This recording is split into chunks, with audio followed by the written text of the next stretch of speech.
kerja sama orang lain, balik lagi sama orang itu. Tapi di situ sudah ada pet food, ada pet food store, ada toko pet food namanya Nemo.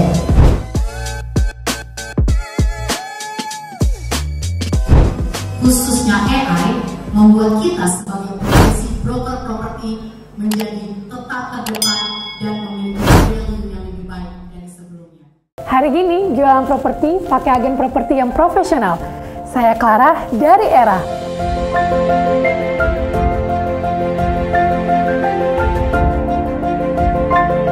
Jual beli sewa properti diarahkan aja.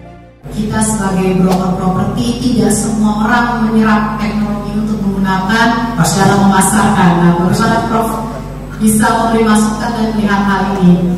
Ya, saya mau putarkan pada saudara-saudara bahwa hari ini perilaku orang sangat terpengaruh oleh algoritma. Ya, algoritma. Buktinya apa? Begini. Saudara masih ingat dulu ketika saudara di rumah makan malam bersama keluarga, apa yang saudara makan itu sama dengan yang dimakan oleh anggota keluarga lainnya. Masih ingat itu?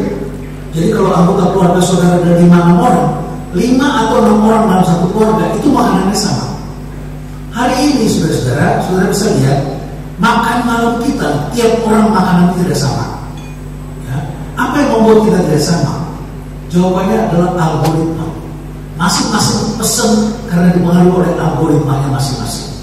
Kalau saudara pergi ke luar kota dan anak saudara sudah remaja, pasti saudara merasakan suasana yang berbeda dengan di masa lalu. Dulu saudara pergi ke luar kota, gak ada yang ribut mau makan di mana. Tapi hari ini, ibu dengan bapak bisa beda pilihan.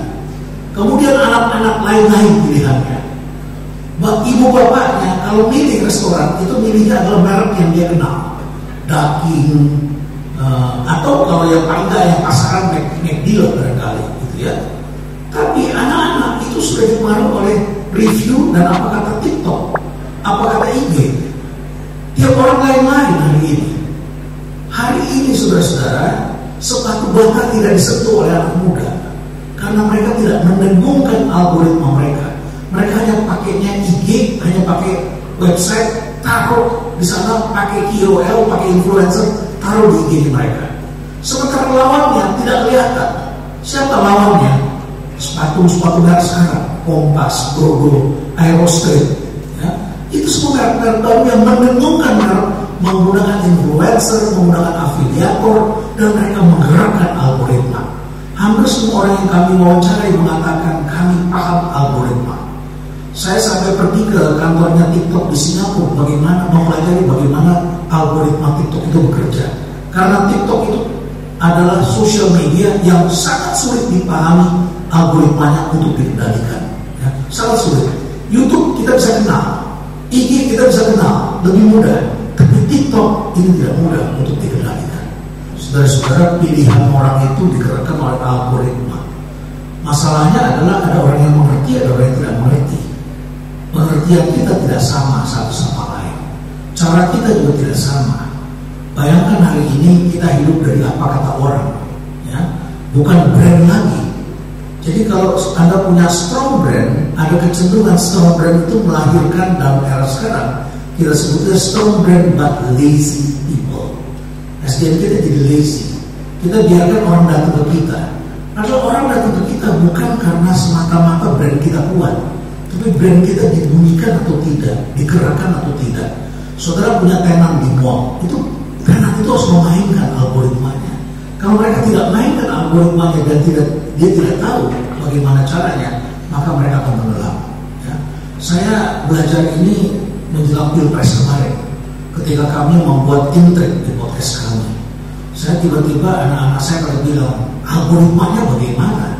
Dan tiba-tiba kita sadari betul-betul bahwa kita harus membaca algoritma. Mulai dari memilih kata, memilih hashtag, mencari narasumber, hari dan jam tayang, kita sangat memperhatikan algoritmanya. Sehingga dengan begitu, maka kita akan bisa menggerakkan itu, mengorkestrasi itu. Kalau sekarang kita lihat saudara misalnya punya restoran, saudara tidak mainkan algoritma, ya kali ini ramai, karena dibicarakan orang. Tapi sekali saudara tidak gunakan, tidak dengungkan, tiba-tiba ada pemain baru yang menggunakan algoritma seperti yang tadi saudara lihat, maka yang terjadi pengalihan, perubahan dengan cepat. Ya. Hari ini banyak sekali yang sangat terpengaruh oleh algoritma itu. Sekarang kita lihat manusianya bagaimana. Ini skill ini kita juga bedakan antara skill orang lama dengan orang baru. Ya. Dan celakanya orang lama dengan orang baru itu juga beda sikap mental di dalam bekerja. Kalau bekerja itu dulunya disebut tradisionalis. Tradisionalis itu bekerja keras. Kelihatan wajah saudara wajah bekerja keras. Kalau sekarang saudara bisa fun, kerjanya menyenangkan, karena sudah lewati masa kerja keras saudara. Tapi coba bandingkan dengan anak-anak saudara. Belum kerja saja begitu cari kerja, kan sekarang susah. Saya barusan dihubungi sama wartawan Kompas ditanya, kenapa anak sekarang susah cari kerja? Ya gimana, nggak susah. Karena pertanyaan mereka, bisa work-life balance? Bisa dikerjakan dari jauh nggak? Bagaimana libur saya? Ya? Kalau nggak masuk, jawaban mereka juga lucu-lucu. Kalau saudara kan nggak masuk kerja, pasti ditanya sama atasan, saudara bilangnya ada kedukaan, sedang sakit, atau alasan-alasan seperti itu. Sekarang kita menemukan jawaban baru. Banyak sekali yang menjawab nggak masuk karena apa? Kucing saya sakit. Ini gejala yang normal. Saya kemarin pergi ke Palu, saya kaget. Di Palu itu kotanya tidak terlalu ramai. Mall itu cuma ada satu, itu pun mall sederhana begitu di Palu. Belum pulih benar akibat gempa kemarin. Tapi di situ sudah ada pet food, ada pet food store, gitu. Ada toko pet food namanya Meo. Saya kaget, kenapa banyak di sini orang piara pet? Oh, saya nggak punya pet Pak, tapi saya beli makanan kucing. Loh, kenapa Anda beli makan kucing? Ya saya kalau lihat kucing saya kasihan, saya kasih makan katanya. Jadi saudara-saudara ini kelihatan sekali, berubah sekali begitu ya. Nah, kita lihat ini sikap mental seperti ini. Saudara-saudara disebutnya tradisionalis adalah orang yang bersedia mengorbankan, ya, mengorbankan kebahagiaan, kesenangan sendiri untuk memberikan kebahagiaan pada keluarga dan mencapai kemakmuran dalam jangka panjang. Itu sebagai besar orang lama. Ya, jadi sikap mentalnya kerja keras, disiplin, loyal. Makanya saudara tidak berhenti kerja di satu tempat lama sekali. Ya, ada yang 20 tahun, ada yang 10 tahun. Ya, ada yang setelah 10 tahun baru pindah kerja sama orang lain, balik lagi sama orang itu. Saudara loyal sama orang tertentu atau sama tokoh tertentu. Ya. Nah, bandingkan dengan yang sekarang, work-life balance, bangunnya siang, tidak loyal, saudara-saudara pindah, dan mereka menuntut egaliter, kesamaan hak. Nah, sekarang kita berpikir siapa yang kehilangan pekerjaan? Ternyata bukan anak muda yang pertama-tama kehilangan pekerjaan. Yang pertama kehilangan pekerjaan orang tua, tetapi skillnya jadul, tidak menjawab tantangan zaman. Ya, ini menjadi persoalan di Singapura. Itu sebabnya pemerintah Singapura sekarang menyediakan anggaran untuk mengirim kembali orang-orang tua di atas umur 40 tahun, pekerja senior, untuk kembali ke kampus memperbaiki skill mereka. Apa skill yang dipelajari? Skill yang dipelajari adalah algoritmik, ya, menjadi lebih algoritmik. Kemudian kita lihat lagi anak muda. Data dari BPS menunjukkan ada 9,9 juta orang saat ini Gen Z yang menganggur. Not on education, not on employment, not on the training. Tidak memiliki bekal apa-apa untuk bekerja. Itu ada 9,9 juta orang. Saya pada waktu ada pertandingan bola, ya, dan ternyata pemenangnya adalah orang di kota kesebelasan dari kota yang saya sedang berada di sana, saya selalu was-was. Ya. Seperti 3-4 bulan yang lalu saya sedang berada di Bandung, Persib mengalahkan MU. MU itu apa ya? Bukan. Madura United. Ya. Mengalahkan Madura, ya. Itu di Bandung itu anak muda itu ramai sekali. Mereka nyalakan flare, motornya digerung-gerungkan. Kalau Anda naik mobil pasti ada serem. Saya milih untuk mengatakan pada teman saya, udah kita berhenti aja, mobil kita turun. Jadi kami jalan di jalanan itu, dan saya lihat anak-anak muda itu anak SMP, SMA, dan saya pasti bayangkan itu anak-anak itu tidak sekolah besok. Jadi tidak heran jumlah sangat besar di seluruh Indonesia. Dan menurut BPS 9,9 juta orang ada di sini. Lantas bagaimana anak-anak muda, anak-anak kita, ya, yang mau kerja Kecuali saudara bekali anak-anak saudara dengan etos keluarga yang kuat, disiplin, kerja keras, loyal. Kalau saudara mampu, ya, karena mereka dipengaruhi oleh algoritma juga kehidupan mereka. Kalau saudara mampu membangun etos keluarga yang kuat di anak-anak Anda dan kendalikan penggunaan gadget mereka, persoalannya adalah mereka belum tentu bisa bekerja dengan kantoran pada orang lain. Mereka lebih cocoknya self-employee, bekerja bebas, jadi konsultan, jadi content creator, jadi afiliator, jadi usaha, dan lain sebagainya. Self-employee ini lebih tepat mereka berada di sana. Nah, yang lebih tepat kalau mau bekerja itu adalah di sini. Jadi mereka menggunakan skill baru, tetapi etos kerjanya adalah etos kerja orang tuanya. Etos kerjanya apa? Disiplin, kerja keras, ya, loyal, bangun leadership, ya, keteguhan, terus menerus melakukan itu seperti yang saudara lakukan. Kalau dia bisa menjadi bintang, ya. Bintang dalam pekerjaan, bintang dalam usaha, bintang dalam segalanya.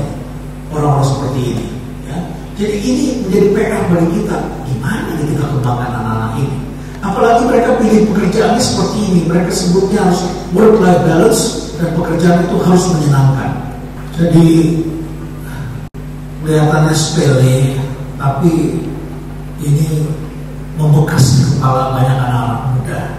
Mereka cari pekerjaan yang membuat mereka happy. Sehingga tren dalam konsumen ini akhirnya sekarang kita bisa lihat di sini. Happy first. Maka kalau saudara lihat sekarang di trennya adalah experience. Ya, kemudian saudara bisa lihat sekarang orang berusaha terus menciptakan hal-hal baru supaya bisa memberikan happiness kepada customer, ya, dan terus diciptakan, nggak ada batasnya itu, ya. Dan kadang-kadang merepotkan juga kita karena belum sempat kita menikmati, sudah harus kita renovasi, terus kita bongkar lagi. Saya kemarin mengunjungi kawan saya yang punya tempat wisata ramai sekali, Dusun Bambu di Bandung, punyanya Pak Roni, ya, Agar. Tapi saya tanya sama GM-nya, kamu punya berapa pengunjung? Oh banyak, Senin 500, Senin pun ramai.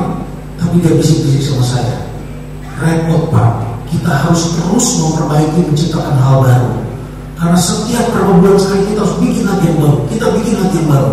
Kalau nggak begitu tiba-tiba kita mengalami turun. Dan untuk itulah mereka harus mencari partner yang tepat, yang bisa mengantarkan mereka menyediakan sarana-sarana yang lebih baru, gitu ya. Happy first, kemudian akses first. Ya, aksesnya bagaimana? Karena sekarang akses tentang teknologi sangat penting. Sudah begitu di Indonesia orang maunya best deal, apalagi provinsi-provinsi tertentu seperti Sumatera Utara.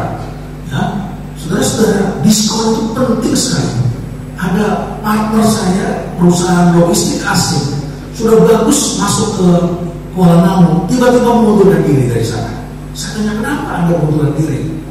Repot Pak, customer di sini beda 10.000 aja minta pindah, ya, sampai berhitung seperti itu. Jadi saudara harus mengenal benar-benar apa yang terjadi ini. Best deals ini bagaimana ini cara mengatasinya. Kemudian on demand.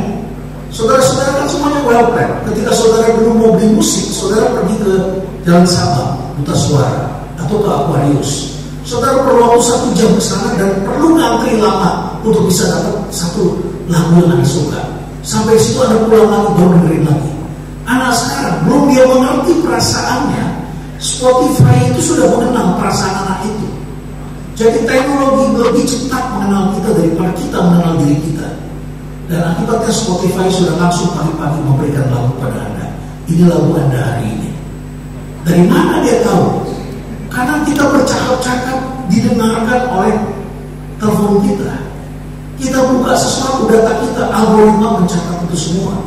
Ya, jadi kalau anak Anda sedang galau, itu dihibur oleh Spotify. Dia akan tahu lebih cepat ketimbang anak itu mengetahui dirinya terlebih dahulu. Switching culture, sebentar pindah. Dulu orang yang punya bisnis rumah kos senang. Sekarang rumah kos jadi persoalan. Banyak kawan saya punya rumah kos, banyak sekali ditinggalin karena orang cari tempat kos yang baru, ya, yang desainnya lebih menarik dan sebagainya. Kemudian discovery. Sekarang ini kita ketahui bahwa anak-anak muda itu melakukan search dan research sebelum membeli. 30-60% kurang lebih seperti itu. Family economy. Banyak orang sekarang terlibat menjadi konsumen, tapi juga mikirin gue bisa dapat apa. Ya. Maka sekarang ini sosial media dengan jumlah follower 1.000, 10.000 itu ada nilainya itu. Ya. 1.000 orang, tapi kalau loyal itu tidak membeli. Ketimbang saudara beriklan di kanal-kanal yang jutaan, ya, 10 juta, 15 juta, para artis, itu tidak ada engagementnya. Engagement itu kuat itu adalah justru pada KOL yang mikro dan nano, bukan yang besar-besar. Ya. Jadi sekarang itu justru mereka bisa mendapatkan ekonomi yang baik, family economy. Ya. Kemudian sustainability, ini juga penting sekali, memperhatikan aspek lingkungan. Kemudian juga non-permanent ownership, kecenderungannya seperti itu. Mereka cenderung tidak perlu memiliki, ya, cukup menyewa dan sebagainya. Dan sejak muda mereka sudah terlatih melakukan investasi. Ya, saya kira itu.